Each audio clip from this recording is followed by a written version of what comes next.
Hello everyone. In this video we are going to do let us learn exercise of first lesson of Purvi book, and here he says read the following words from the story. ये words हमने story में पढ़े हैं और वही words हमें यहाँ पर बॉक्स में गिवन है. प्रॉमिस्ड वचन देना, वादा करना. स्पेंडिंग खर्चा करना. चीटेड धोखा देना. लक किस्मत. रिमेंबर याद रखना. ह्यूज बड़ा. डिफिकल्ट मुश्किल. मार्केट बाजार.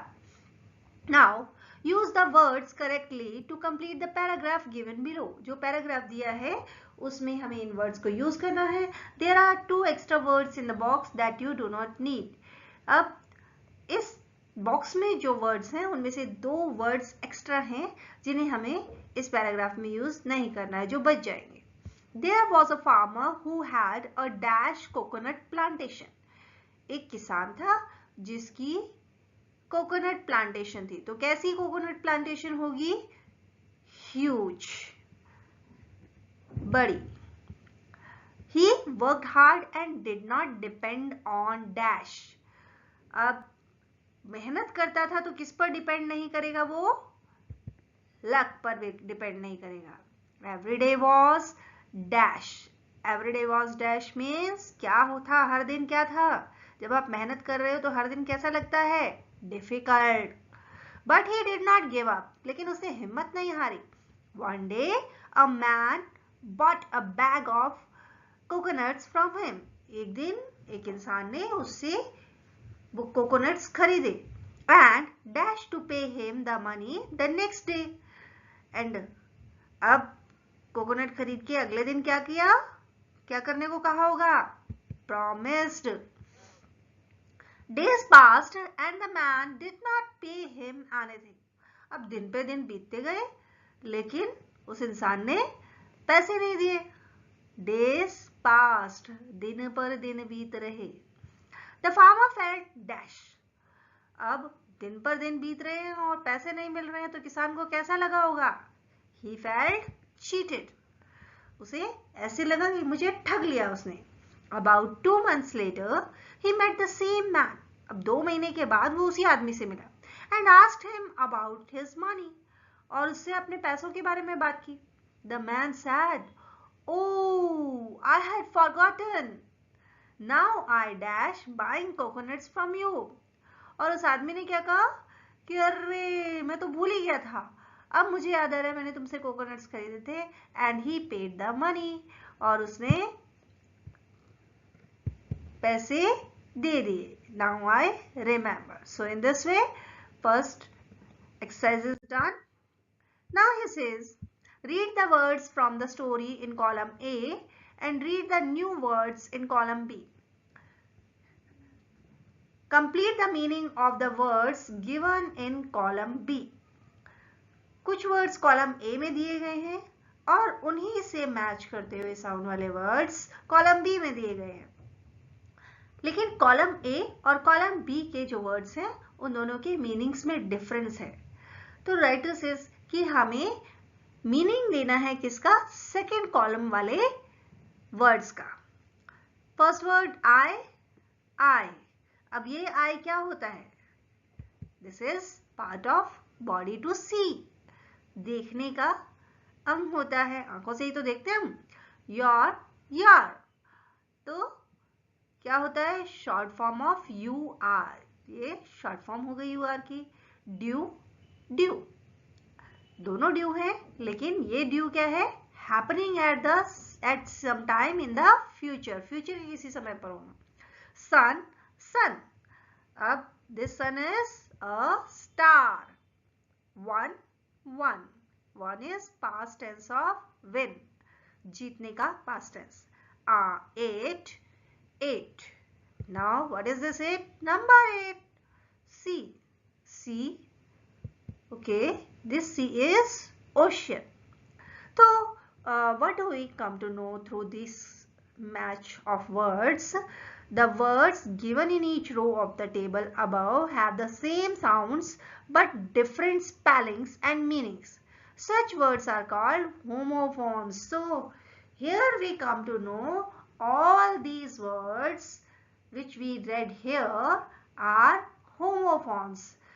आवाज तो बिल्कुल एक जैसी होती है, लेकिन दोनों के स्पेलिंग्स में और मीनिंग में बहुत ज्यादा डिफरेंस होता है. So next time if anyone asks you what are homophones, you can very clearly tell the words which have same sound but different spellings and different meaning are homophones. Now it says choose 4 pairs of homophones from the table above and for each pair write a sentence that uses both homophones. अब हमें ऐसे इस given table में से कुछ sentences बनाने हैं और हर सेंटेंस में हर एक होमोफोन का यूज होना चाहिए, दोनों वर्ड्स का यूज होना चाहिए होमोफोन के in the same sentence, same ही सेंटेंस है. Check your answer. चलिए अपने आप लिखेंगे. Let us do some of them here. First is sea and see. My eye can see with my eyes. तो here I or eyes. So this is the first sentence. Then you are going to love your new book. Your. Then the dew on the glass looked beautiful and my next meeting is due today. So here this dew is drops of water on the leaves and this dew is to be set in time. Next, the sun shines brightly while my son plays outside. Both the meanings of sun are used here. And he won the race and became the #1 athlete in the society. 1 and 1.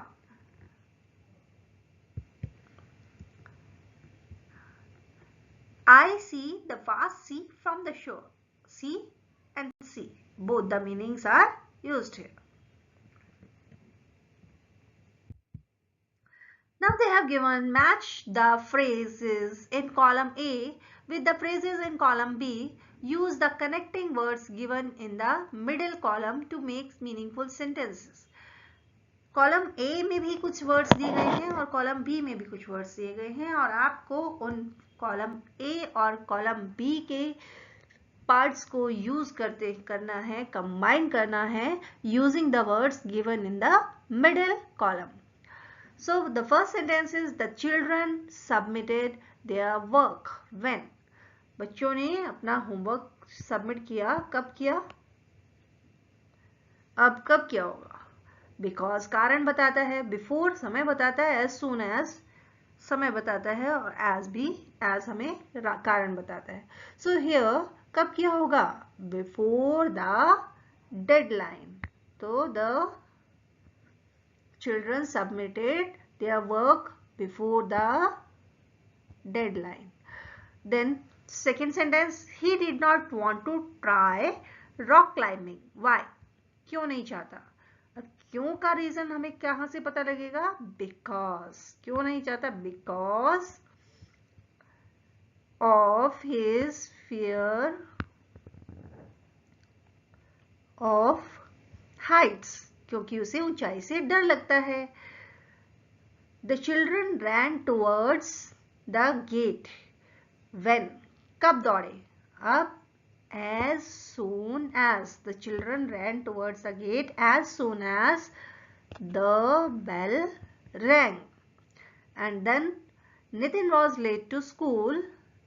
Nitin late था school के लिए. क्यों late था? As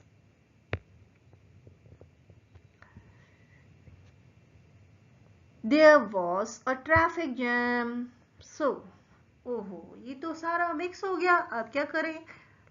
Write the sentences in your notebook. तो आपको इन sentences को अपनी notebook में लिखना है. कैसे लिखेंगे? Like this. So with this, the lesson is completed. Thank you.